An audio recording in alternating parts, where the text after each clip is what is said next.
ਸਾਨੂੰ ਇਹ ਕਹਿਣ ਵਿੱਚ ਕੋਈ ਸੰਕੋਚ ਨਹੀਂ ਕਿ ਜੱਟਾਂ ਦੇ ਗੋਤਾਂ ਬਾਰੇ ਜਿੰਨੀ ਵੀ ਜਾਣਕਾਰੀ ਇੰਟਰਨੈਟ ਉੱਪਰ ਵਿਕੀਪੀਡੀਆ ਜਾਂ YouTube ਰਾਹੀਂ ਮਿਲਦੀ ਹੈ, ਇਹ ਮੋٹے ਤੌਰ ਤੇ 3 ਪੁਸਤਕਾਂ ਉੱਪਰ ਹੀ ਆਧਾਰਿਤ ਹੈ। ਪਹਿਲੀ glossary of tribes and caste of Punjab and North West Frontier Province, ਜੋ Sir Denzil Ibbetson, Sir Edward Maclagan ਦੀ ਅਗਵਾਈ ਹੇਠ ਕੀਤੀਆਂ ਮਰਦਮਸ਼ੁਮਾਰੀਆਂ ਤੇ ਆਧਾਰਿਤ ਹੈ, ਜੋ ਹਾਰਸ ਆਰਥਰ ਰੋਜ਼ ਵੱਲੋਂ ਸੰਪਾਦਿਤ ਕੀਤੀ ਗਈ ਹੈ। ਦੂਜੀ ਪੰਜਾਬ ਚੀਫਸ ਬਾਈ ਲੈਪੈਲ ਐਚ ਗ੍ਰਿਫਿਨ ਦੀ ਹੈ ਤੇ ਤੀਜੀ Jats and ancient rulers a clan study Bhim Singh Dahiya IRS ਦੀ ਹੈ। ਪਰ ਹੈਰਾਨੀ ਵਾਲੀ ਗੱਲ ਹੈ ਕਿ ਬਹੁਤੇ ਵਾਰੀ ਇਹਨਾਂ ਕਿਤਾਬਾਂ ਵਿੱਚੋਂ ਵੀ ਸੰਬੰਧਿਤ ਗੋਤਾਂ ਦੇ ਵੇਰਵੇ ਦਾ ਗਲਤ ਪੰਜਾਬੀ ਅਨੁਵਾਦ ਕੀਤਾ ਹੁੰਦਾ ਹੈ। ਅਸਲ ਵਿੱਚ ਵੇਰਵੇ ਵੀ ਅੰਗਰੇਜ਼ਾਂ ਨੇ ਆਪਣੇ ਮੁਨਸ਼ੀਆਂ, ਮੁਸੱਦੀਆਂ, ਪਟਵਾਰੀਆਂ ਰਾਹੀਂ ਇਕੱਤਰਿਤ ਕਰਵਾਏ ਨੇ ਤੇ ਉਹਨਾਂ ਨੇ ਅੱਗੋਂ ਪੰਜਾਬ ਦੇ ਭੱਟ ਤੇ ਮਰਾਸੀ ਫੜੇ ਸੀ। ਇਸੇ ਲਈ ਇਸ ਵਿੱਚ ਅਜਿਹਾ ਬਹੁਤ ਕੁਝ ਹੈ ਜੋ ਆਪਣੇ ਸਮੇਂ ਦੇ ਸਰਦਾਰਾਂ ਨੂੰ ਖੁਸ਼ ਕਰਨ ਲਈ ਦੱਸਣ ਵਾਲਿਆਂ ਨੇ ਦੱਸਿਆ। ਅੰਗਰੇਜ਼ਾਂ ਨੇ ਵੀ ਉਸ ਨੂੰ ਉਵੇਂ ਲਿਖਤਾ। ਬਹੁਤ ਸਾਰਿਆਂ ਗੋਤਾਂ ਬਾਰੇ ਅੱਜ ਵੀ ਜਾਣਕਾਰੀ ਮਿਲ ਜਾਂਦੀ ਹੈ, ਪਰ ਸਾਡੇ ਬਹੁਤੇ ਖੋਜੀ ਖੇਤਰੀ ਕਾਰਜ ਰਾਹੀਂ ਸਿੱਧੀ ਜਾਣਕਾਰੀ ਇਕੱਤਰਿਤ ਕਰਨ ਦੇ ਬਜਾਏ ਕਿਤਾਬਾਂ ਤੋਂ ਪ੍ਰਾਪਤ ਜਾਣਕਾਰੀ ਨੂੰ ਹੀ ਅੱਗੇ ਤੋਂ ਅੱਗੇ ਤੋਰੀ ਜਾਂਦੇ ਆ। ਅਸੀਂ ਕੋਈ ਨਵੀਂ ਖੋਜ ਦਾ ਦਾਅਵਾ ਤਾਂ ਨਹੀਂ ਕਰਦੇ, ਪਰ ਇੱਕ ਗੱਲ ਜ਼ਰੂਰ ਹੈ ਕਿ ਪ੍ਰਾਪਤ ਖੋਜ ਨੂੰ ਤਰਕ ਦੀ ਕਸਵੱਟੀ ਤੇ ਪਰਖਦੇ ਹਾਂ ਤੇ ਮਿਲੀਆਂ ਸਾਰੀਆਂ ਕਹਾਣੀਆਂ ਨੂੰ ਸਮਾਨਾਂਤਰ ਰੱਖ ਕੇ ਕੁਝ ਸਿੱਟੇ ਕੱਢਣ ਦੀ ਕੋਸ਼ਿਸ਼ ਕਰਦੇ ਹਾਂ। ਇਸ ਵਾਰੀ ਆਪਾਂ ਢਿੱਲੋਂ ਬਾਰੇ ਜਾਣਕਾਰੀ ਦੇਣੀ ਹੈ। ਢਿੱਲੋਂ ਭਾਈਚਾਰੇ ਦੇ ਲੋਕ ਨਾਂ ਤੋਂ ਤਾਂ ਢਿੱਲੇ ਲੱਗਦੇ ਨੇ, ਪਰ ਅਸਲ ਵਿੱਚ ਦਿਮਾਗੀ ਤੌਰ ਤੇ ਬਹੁਤ ਚੁਸਤ ਦਰੁਸਤ, ਸਿਆਸਤੀ ਤੇ ਹਿੰਮਤੀ ਹੁੰਦੇ ਆ। ਮਿਸਾਲਾਂ ਬਹੁਤ ਹਨ। ਕੁਝ ਮਿਸਾਲਾਂ ਪੇਸ਼ ਨੇ। ਪ੍ਰਕਾਸ਼ ਸਿੰਘ ਬਾਦਲ ਢਿੱਲੋਂ ਹੈ, ਪ੍ਰਤਾਪ ਸਿੰਘ ਕੈਰੋਂ ਢਿੱਲੋਂ ਸੀ। ਰਾਧਾ ਸੁਆਮੀਆਂ ਦੇ ਮੌਜੂਦਾ ਗੁਰੂ ਬਾਬਾ ਗੁਰਵਿੰਦਰ ਸਿੰਘ ਢਿੱਲੋਂ ਹੈ। ਢਿੱਲੋਂ ਜੱਟਾਂ ਦਾ ਇੱਕ ਵੱਡਾ ਗੋਤ ਹੈ। ਪੰਜਾਬ ਵਿੱਚ ਪੰਜਾਬੀ ਲੋਕ ਇਸ ਨੂੰ ਢਿੱਲੋਂ ਉਚਾਰਦੇ ਨੇ। ਭਾਰਤ ਦੇ ਬਾਕੀ ਇਲਾਕਿਆਂ ਵਿੱਚ ਸ਼ਬਦ ਜੋੜ ਤੇ ਉਚਾਰਨ ਵੱਖਰਾ ਹੈ। ਇਹ ਫਰਕ ਭਾਸ਼ਾ ਇਲਾਕੇ ਕਰਕੇ ਵੀ ਹੈ ਤੇ ਸਕ੍ਰਿਪਟ ਕਰਕੇ ਵੀ ਪੈ ਜਾਂਦੀ ਹੈ। ਜਿਵੇਂ ਰੋਮਨ ਵਿੱਚ ਡਿਲਨ ਹੋ ਜਾਂਦਾ ਹੈ, ਇਸੇ ਤਰ੍ਹਾਂ ਡਿਲਣ, ਢਿਲਵਾਂ, ਢੁੱਲੂ, ਢਿੱਲੂ, ਢਿਲਾਨ, ਢਿੱਲ, ਢਲਾਨ, ਦਹਿਲਾਨ, ਢੱਲ, ਢਿਲਵਾਂ, ਢਿੱਲਾ ਆਦਿ ਵੀ ਹੋ ਸਕਦਾ ਹੈ। ਇਹ ਵੱਖਰੇ ਗੋਤ ਹੋਣ, ਪਰ ਜੇ ਜੱਟ ਜਾਟ ਰਾਜਪੂਤ ਹਨ ਤਾਂ ਇਹ ਇੱਕੋ ਹੀ ਗੋਤ ਨੇ। ਢਿੱਲੋਂ ਸੂਰਜਬੰਸੀ ਨੇ। ਢਿੱਲੋਆਂ ਦੀ ਬੰਸਾਵਲੀ ਅਨੁਸਾਰ ਢਿੱਲੋਂ ਮਹਾਭਾਰਤ ਦੇ ਸੂਰਮੇ ਤੇ ਮਹਾਨ ਦਾਨੀ ਰਾਜਾ ਕਰਨ ਦੇ ਪੁੱਤਰ ਲੋਹ ਸੈਨ ਦਾ ਪੁੱਤਰ ਸੀ। ਕਰਨ ਕੁਰੂਕਸ਼ੇਤਰ ਦੇ ਯੁੱਧ ਵਿੱਚ ਮਾਰਿਆ ਗਿਆ ਸੀ। ਉਸ ਦੀ ਬੰਸ ਦੇ ਲੋਕ ਪਹਿਲਾਂ ਰਾਜਸਥਾਨ, ਫਿਰ ਪੰਜਾਬ ਦੇ ਮਾਲਵੇ ਦੇ ਬਠਿੰਡਾ ਖੇਤਰ ਵਿੱਚ ਆਏ। BS ਦਾਈਆ ਢਿੱਲੋਂ ਗੋਤ ਦੇ ਜੱਟਾਂ ਨੂੰ ਭਾਰਤ ਦਾ ਇੱਕ ਬਹੁਤ ਪੁਰਾਣਾ ਕਬੀਲਾ ਮੰਨਦਾ ਹੈ, ਜੋ ਸਿਕੰਦਰ ਦੇ ਹਮਲੇ ਦੇ ਸਮੇਂ ਵੀ ਭਾਰਤ ਵਿੱਚ ਵਸਦੇ ਸੀ। ਈਸਾ ਤੋਂ ਪਹਿਲਾਂ ਯੂਰਪ ਵਿੱਚ ਇਸ ਭਾਈਚਾਰੇ ਦੇ ਬਹੁਤ ਲੋਕ ਭਾਰਤ ਵਿੱਚੋਂ ਹੀ ਗਏ ਸੀ। ਢਿੱਲੋਂ ਸਰੋਆ ਰਾਜਪੂਤਾਂ ਵਿੱਚੋਂ ਹਨ। 8ਵੀਂ ਸਦੀ ਵਿੱਚ ਇਹਨਾਂ ਦਾ ਦਿੱਲੀ ਦੇ ਆਲੇ ਦੁਆਲੇ ਰਾਜ ਸੀ। ਜਦੋਂ 8ਵੀਂ ਸਦੀ ਵਿੱਚ ਤੋਮਰਾਂ ਤੂਰਾਂ ਨੇ ਸ਼ਾਹ ਸਰੋਆ ਦੇ ਬੰਸ ਦੇ ਲੋਕਾਂ ਢਿੱਲੋਂ, ਸੰਘੇ, ਮੱਲੀ, ਦੋਸਾਂਝ ਤੇ ਢੀਂਡਸੇ ਭਾਈਚਾਰੇ ਦੇ ਲੋਕਾਂ ਤੋਂ ਦਿੱਲੀ ਖੋਹੀ ਸੀ ਤਾਂ ਇਹ ਦਿੱਲੀ ਦਾ ਖੇਤਰ ਛੱਡ ਕੇ ਰਾਜਸਥਾਨ ਵਿੱਚ ਆ ਗਏ। ਰਾਜਸਥਾਨ ਤੋਂ ਮਾਲਵੇ ਦੇ ਬਠਿੰਡੇ ਇਲਾਕੇ ਵਿੱਚ ਵਸੇ। ਫਿਰ ਉੱਥੋਂ ਬਠਿੰਡੇ ਦੇ ਇਲਾਕੇ ਤੋਂ ਕੁਝ ਲੋਕ ਉੱਠ ਕੇ ਹੌਲੀ ਹੌਲੀ ਸਾਰੇ ਪੰਜਾਬ ਵਿੱਚ ਖਿਲਰ ਗਏ। ਹੁਣ ਵੀ ਬਠਿੰਡਾ ਇਲਾਕਾ ਵਿੱਚ ਢਿੱਲੋਂ ਜੱਟ ਕਾਫੀ ਗਿਣਤੀ ਵਿੱਚ ਆਬਾਦ ਨੇ। ਢਿੱਲੋਂ ਖਾਨਦਾਨ ਦੇ ਲੋਕ ਮੋਗੇ ਦੇ ਖੇਤਰ ਵਿੱਚ ਵੀ ਕਾਫੀ ਵਸਦੇ ਸੀ।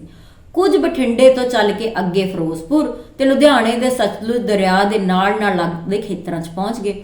ਅੱਗੇ ਸਤਲੁਜ ਪਾਰ ਕਰਕੇ ਕੁਝ ਢਿੱਲੋਂ ਭਾਈਚਾਰੇ ਦੇ ਲੋਕ ਮਾਝੇ ਵਿੱਚ ਵੀ ਆਬਾਦ ਹੋ ਗਏ। ਕੁਝ ਹੋਰ ਅੱਗੇ ਗੁਜਰਾਂਵਾਲਾ ਤੱਕ ਚਲੇ ਗਏ। ਲੁਧਿਆਣੇ ਤੋਂ ਬਹੁਤੇ ਢਿੱਲੋਂ ਦੁਆਬੇ ਵੱਲ ਚਲੇ ਗਏ। ਪੁਰਾਣੇ ਸਾਂਝੇ ਪੰਜਾਬ ਵਿੱਚ ਅੰਮ੍ਰਿਤਸਰ ਤੇ ਗੁਜਰਾਂਵਾਲਾ ਵਿੱਚ ਹੀ ਸਭ ਤੋਂ ਵੱਧ ਢਿੱਲੋਂ ਆਬਾਦ ਸਨ। ਮੋਟੇ ਤੌਰ ਤੇ ਢਿੱਲੋਂ ਭਾਈਚਾਰੇ ਦੇ ਲੋਕ 16ਵੀਂ ਸਦੀ ਵਿੱਚ ਰਾਜਸਥਾਨ ਤੋਂ ਹਰਿਆਣੇ ਤੇ ਪੰਜਾਬ ਵਿੱਚ ਆ ਕੇ ਮਾਲਵੇ ਦੇ ਇਲਾਕੇ ਵਿੱਚ ਹੀ ਸਭ ਤੋਂ ਪਹਿਲਾਂ ਆਬਾਦ ਹੋਏ ਸਨ। ਭੰਗੀ ਮਿਸਲ ਦਾ ਮੋਢੀ ਛੱਜਾ ਸਿੰਘ ਵੀ ਢਿੱਲੋਂ ਸੀ। ਹਰੀ ਸਿੰਘ ਪੁੱਤਰ ਭੂਮਾ ਸਿੰਘ ਮਾਲਵੇ ਦੇ ਪਿੰਡ ਰੰਗੂ, ਪਰਗਣਾ ਬੱਧਣੀ, ਮੋਗਾ ਇਲਾਕਾ ਤੋਂ ਹੀ ਜਾ ਕੇ ਭੰਗੀ ਮਿਸਲ ਦੇ ਸਰਦਾਰ ਬਣੇ ਸਨ। ਮਹਾਰਾਜਾ ਰਣਜੀਤ ਸਿੰਘ ਦੇ ਸਮੇਂ ਜਦ ਭੰਗੀ ਮਿਸਲ ਦੇ ਢਿੱਲੋਂ ਸਰਦਾਰ ਹਾਰ ਗਏ ਤਾਂ ਉਹ ਮਾਲਵੇ ਦੇ ਜੰਗਲੀ ਇਲਾਕੇ ਵਿੱਚ ਫਿਰ ਵਾਪਸ ਆ ਗਏ। ਬਾਹਰੀ ਮੁਸਲਮਾਨ ਹਮਲਾਵਰਾਂ ਦੇ ਸਮੇਂ ਵੀ ਮਾਝੇ ਤੋਂ ਲੋਕ ਮਾਲਵੇ ਵਿੱਚ ਆਮ ਹੀ ਆ ਜਾਂਦੇ ਸੀ। ਭੰਗੀ ਮਿਸਲ ਦੀ ਹਾਰ ਕਾਰਨ ਢਿੱਲੋਂ ਬਰਾਦਰੀ ਦੇ ਕੁਝ ਲੋਕ ਅੰਮ੍ਰਿਤਸਰ ਦੇ ਇਲਾਕੇ ਵਿੱਚ ਹੀ ਰਹਿ ਪਏ ਤੇ ਕੁਝ ਹੋਰ ਮਾਲਵੇ ਦੇ ਜੰਗਲਾਂ ਵੱਲ ਤੁਰ ਪਏ।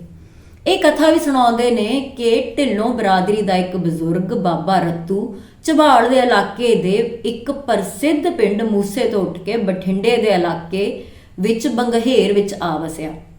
ਗੁਰੂ ਗੋਬਿੰਦ ਸਿੰਘ ਸਨ 1705 ਈਸਵੀ ਵਿੱਚ ਜਦ ਬਠਿੰਡੇ ਦੇ ਇਲਾਕੇ ਬੰਗਹੇਰ ਵਿੱਚ ਆਏ ਤਾਂ ਇਸ ਪਿੰਡ ਦੇ ਮੇਰ ਢਿੱਲੋਂ ਨੇ ਗੁਰੂ ਸਾਹਿਬ ਨੂੰ ਆਮ ਸਾਧ ਸਮਝ ਕੇ ਆਪਣਾ ਮਾਰਖੁੰਡਾ ਝੋਟਾ ਛੱਡਤਾ।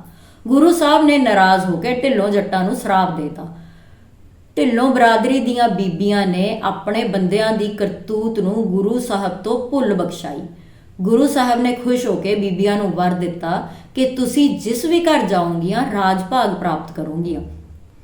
ਅਸਲੀਅਤ ਜਾਣ ਕੇ ਬਾਬੇ ਮੇਰੇ ਤੇ ਉਸਦੇ ਸਾਥੀਆਂ ਨੇ ਗੁਰੂ ਸਾਹਿਬ ਤੋਂ ਮਾਫੀ ਮੰਗੀ। ਬਾਬੇ ਮੇਰੇ ਦੇ ਪੁੱਤਰਾਂ ਨੇ ਆਪਣੇ ਨਾਮ ਦੇ 3 ਵੱਡੇ ਪਿੰਡ ਕੋਟ ਫੱਤਾ, ਕੋਟ ਭਾਰਾ ਤੇ ਕੁੱਦਾਬਾਦ ਕੀਤੇ। ਇਹ ਤਿੰਨੇ ਪਿੰਡ ਬਠਿੰਡੇ ਜ਼ਿਲ੍ਹੇ ਵਿੱਚ ਨੇ। ਇਹਨਾਂ ਪਿੰਡਾਂ ਦੀ ਢਿੱਲੋਂ ਬਰਾਦਰੀ ਨੂੰ ਹੁਣ ਤੱਕ ਵੰਗਹਰੀਏ ਵੀ ਕਿਹਾ ਜਾਂਦਾ। ਘੁੱਦੇ ਪਿੰਡ ਤੋਂ ਉੱਠ ਕੇ ਸਰਦਾਰ ਫਤਿਹ ਸਿੰਘ ਢਿੱਲੋਂ ਨੇ 1830 ਈਸਵੀ ਦੇ ਲਗਭਗ ਬਾਦਲ ਪਿੰਡ ਆਬਾਦ ਕੀਤਾ। ਸਰਦਾਰ ਫਤਿਹ ਸਿੰਘ ਢਿੱਲੋਂ ਪ੍ਰਕਾਸ਼ ਸਿੰਘ ਬਾਦਲ ਦਾ ਪੜਦਾਦਾ ਸੀ। ਘੁੱਦੇ ਵਾਲੇ ਢਿੱਲੋਂ ਦੀਵਾਨੇ ਸਾਧਾਂ ਦੇ ਚੇਲੇ ਸਨ। ਇਸ ਕਾਰਨ ਹੀ ਗੁਰੂ ਗੋਬਿੰਦ ਸਿੰਘ ਜੀ ਮੁਕਤਸਰ ਤੋਂ ਤਲਵੰਡੀ ਸਾਬੋ ਜਾਂਦੇ ਹੋਏ ਇਸ ਪਿੰਡ ਵਿੱਚ ਨਹੀਂ ਵੜੇ। ਪਿੰਡ ਦੇ ਖੇਤਾਂ ਦੇ ਵਿੱਚ ਦੀ ਹੀ ਅੱਗੇ ਚਲੇ ਗਏ। ਹੁਣ ਭਾਵੇਂ ਇਸ ਇਲਾਕੇ ਦੇ ਸਾਰੇ ਢਿੱਲੋਂ ਸਿੱਖ ਨੇ। ਮਾਲਵੇ ਦੇ ਸਾਰੇ ਜ਼ਿਲ੍ਹਿਆਂ ਵਿੱਚ ਹੀ ਢਿੱਲੋਂ ਜੱਟ ਕਾਫੀ ਗਿਣਤੀ 'ਚ ਆਬਾਦ ਨੇ। ਢਿੱਲਵਾਂ ਨਾਮ ਦੇ ਪੰਜਾਬ ਵਿੱਚ ਕਈ ਪਿੰਡ ਨੇ।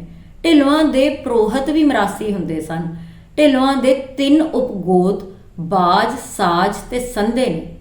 ਗੁਰਾਏ ਜੱਟ ਵੀ ਢਿੱਲਵਾਂ ਨੂੰ ਆਪਣੀ ਬਰਾਦਰੀ ਵਿੱਚੋਂ ਸਮਝਦੇ ਨੇ। ਲੁਧਿਆਣੇ ਦੇ ਖੇਤਰ ਵਿੱਚ ਇੱਕ ਪਿੰਡ ਦਾ ਨਾਂ ਢਿੱਲੋਂ ਹੈ। ਉੱਥੇ ਇਹਨਾਂ ਨੇ ਆਪਣੇ ਜਠੇਰੇ ਬਾਬੇ ਦਾ ਮੱਠ ਬਣਾਇਆ। ਇਸ ਥਾਂ ਦੀਵਾਲੀ ਮੌਕੇ ਆਪਣੇ ਜਠੇਰੇ ਦੀ ਪੂਜਾ ਕੀਤੀ ਜਾਂਦੀ ਹੈ। ਲੁਧਿਆਣੇ ਦੇ ਖੇਤਰ ਵਿੱਚ ਘੰਗਰਾਣ ਵੀ ਢਿੱਲੋਂ ਗੋਤ ਦਾ ਉੱਘਾ ਤੇ ਪੁਰਾਣਾ ਪਿੰਡ ਹੈ। ਇੱਥੇ ਢਿੱਲੋਂ ਭਾਈਚਾਰੇ ਦੇ ਲੋਕ ਆਪਣੇ ਵਡੇਰੇ ਦੀ ਪੂਜਾ ਕਰਦੇ ਨੇ। ਸਿਆਲਕੋਟ ਖੇਤਰ ਵਿੱਚ ਢਿੱਲੋਂ ਬਰਾਦਰੀ ਦਾ ਜਠੇਰਾ ਦਹੂਦ ਸ਼ਾਹ ਸੀ। ਵਿਆਹਾਂ ਦੇ ਮੌਕੇ ਇਸ ਦੀ ਮਾਨਤਾ ਕੀਤੀ ਜਾਂਦੀ ਸੀ। ਸਿਆਲਕੋਟ ਵਿੱਚ ਬਹੁਤੇ ਢਿੱਲੋਂ ਜੱਟ ਮੁਸਲਮਾਨ ਬਣ ਗਏ। ਹਰਿਆਣੇ ਵਿੱਚ ਢਿੱਲੋਂ ਹਿੰਦੂ ਜਾਟ ਹਨ। ਇਹ ਆਪਣੇ ਵੱਡੇ ਵਡੇਰੇ ਰਾਜੇ ਕਰਨ ਦੀ ਚੇਤ ਚੌਦਸ ਨੂੰ ਪੂਜਾ ਕਰਦੇ ਨੇ। ਇਸ ਦਾ ਗੰਗਾ ਦੇ ਕਿਨਾਰੇ ਸਥਾਨ ਤੇ ਮੰਦਿਰ ਹੈ। ਕਪੂਰਥਲਾ ਵਿੱਚ ਇਸ ਬਰਾਦਰੀ ਦਾ ਪ੍ਰਸਿੱਧ ਪਿੰਡ ਢਿੱਲਵਾਂ ਹੈ। ਜਲੰਧਰ, ਨਵਾਂ ਸ਼ਹਿਰ ਤੇ ਹੁਸ਼ਿਆਰਪੁਰ ਦੇ ਖੇਤਰ ਵਿੱਚ ਵੀ ਢਿੱਲਵਾਂ ਦੇ ਕਈ ਪਿੰਡ ਨੇ। ਰੋਪੜ ਵਿੱਚ ਕੁਰੜੀ ਵੀ ਢਿੱਲੋਂ ਗੋਤ ਦੇ ਜੱਟ ਵਸਦੇ ਨੇ। ਹਰਿਆਣੇ ਦੇ ਸਿਰਸਾ, ਹਿਸਾਰ, ਅੰਬਾਲਾ ਤੇ ਕਰਨਾਲ ਆਦਿ ਖੇਤਰਾਂ ਵਿੱਚ ਢਿੱਲੋਂ ਹਿੰਦੂ ਜਾਟ ਵੀ ਹਨ ਤੇ ਜੱਟ ਸਿੱਖ ਵੀ ਨੇ। ਪੱਛਮੀ ਪੰਜਾਬ ਦੇ ਸਿਆਲਕੋਟ, ਲਾਹੌਰ ਤੇ ਗੁਜਰਾਂਵਾਲਾ ਖੇਤਰ ਵਿੱਚ ਢਿੱਲੋਂ ਬਰਾਦਰੀ ਦੇ ਬਹੁਤੇ ਜੱਟ ਮੁਸਲਮਾਨ ਬਣ ਗਏ। ਲੁਧਿਆਣੇ ਤੇ ਦੁਆਬੇ ਵਿੱਚੋਂ ਬਹੁਤ ਸਾਰੇ ਢਿੱਲੋਂ ਬਰਤਾਨੀਆ, ਅਮਰੀਕਾ ਤੇ ਕੈਨੇਡਾ ਚਲੇ ਗਏ।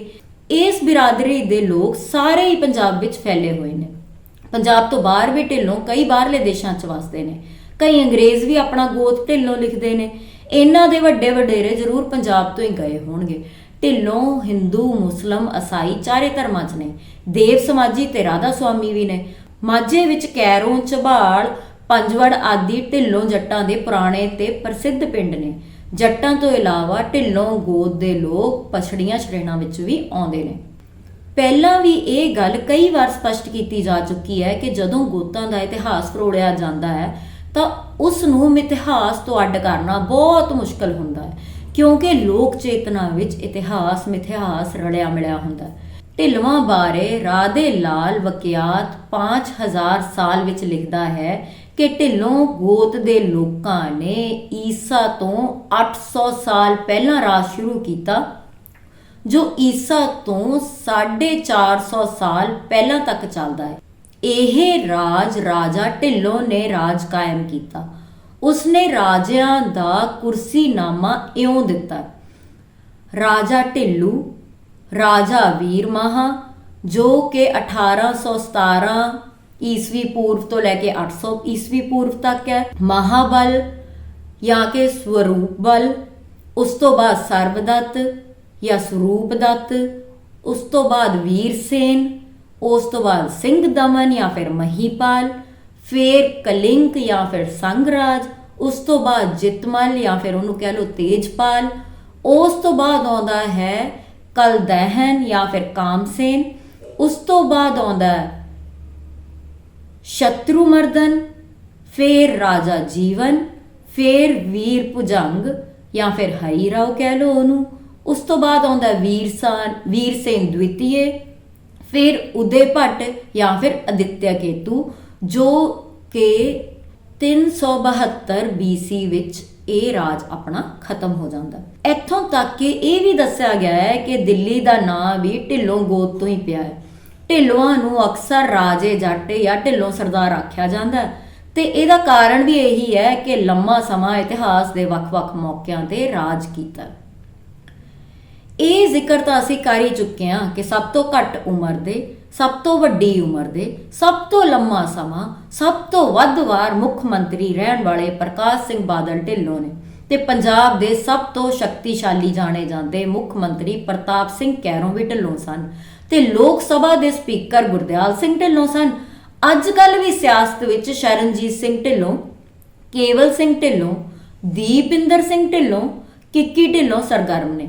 ਕਲਾਕਾਰੀ ਦੇ ਖੇਤਰ ਵਿੱਚ ਪੂਨਮ ਢਿੱਲੋਂ ਤੇ Miss India Navneet Kaur Dhillon, AP Dhillon, Jassa Dhillon, Kulwinder Dhillon, Arjan Dhillon, Dilpreet Dhillon ਨੇ।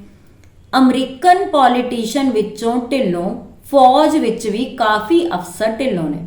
ਹੋਰ ਪ੍ਰਸਿੱਧ ਹਸਤੀਆਂ ਵਿੱਚ ਅੰਮ੍ਰਿਤਪਾਲ ਸਿੰਘ ਢਿੱਲੋਂ, ਬੌਬ ਢਿੱਲੋਂ, ਹਰਮੀਤ ਸਿੰਘ ਢਿੱਲੋਂ, ਰਣਜੀਤ ਢਿੱਲੋਂ, ਕਮਲਜੀਤ ਸਿੰਘ ਢਿੱਲੋਂ, ਰੁਖਸਾਰ ਢਿੱਲੋਂ, ਉੱਤਮ ਢਿੱਲੋਂ, ਵਿਕ ਢਿੱਲੋਂ, ਜ਼ੁਲਫਕਾਰ ਅਹਿਮਦ ਢਿੱਲੋਂ ਹਨ।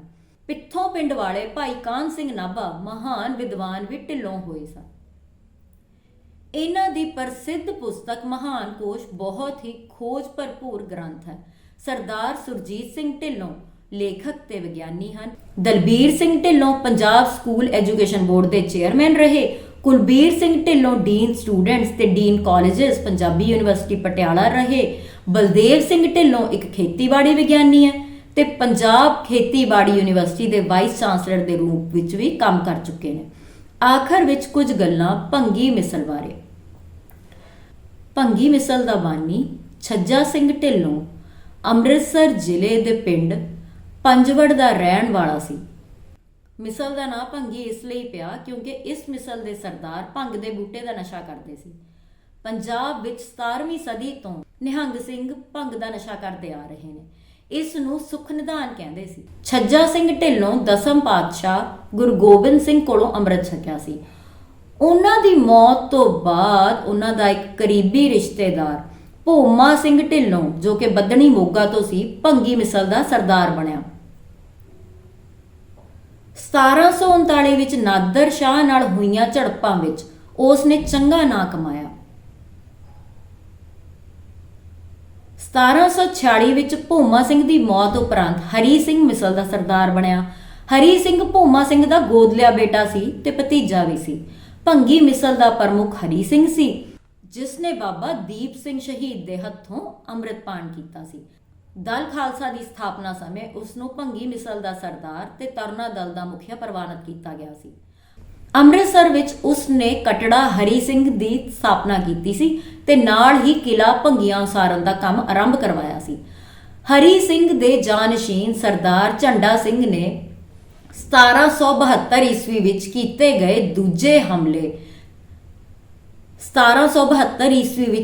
ਗਏ ਦੂਜੇ ਹਮਲੇ ਸਮੇਂ ਮਿਸਲ ਨੇ ਮੁਲਤਾਨ ਅਤੇ ਬਹਾਵਲਪੁਰ ਨੂੰ ਜਿੱਤ ਲਿਆ।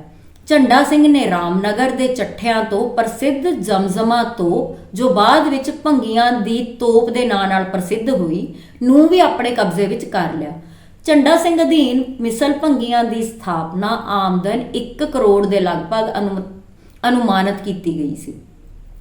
ਭੰਗੀਆਂ ਦੀ ਤੋਪ-ਏ-ਜ਼ਮਜ਼ਮਾ ਤਾਂ ਭੰਗੀਆਂ ਦੀ ਤੋਪ ਸ਼ਾਹਰਾਹ-ਏ-ਕਾਇਦ-ਏ-ਆਜ਼ਮ ਤੇ ਸਥਿਤ ਲਾਹੌਰ ਦੇ ਅਜਾਇਬ ਘਰ ਦੇ ਸਾਹਮਣੇ ਇੱਕ ਪਲੇਟਫਾਰਮ ਤੇ ਰੱਖੀ ਹੋਈ। ਤੁਹਾਨੂੰ ਇਹ ਜਾਣਕਾਰੀ ਕਿਹੋ ਜਿਹੀ ਲੱਗੀ?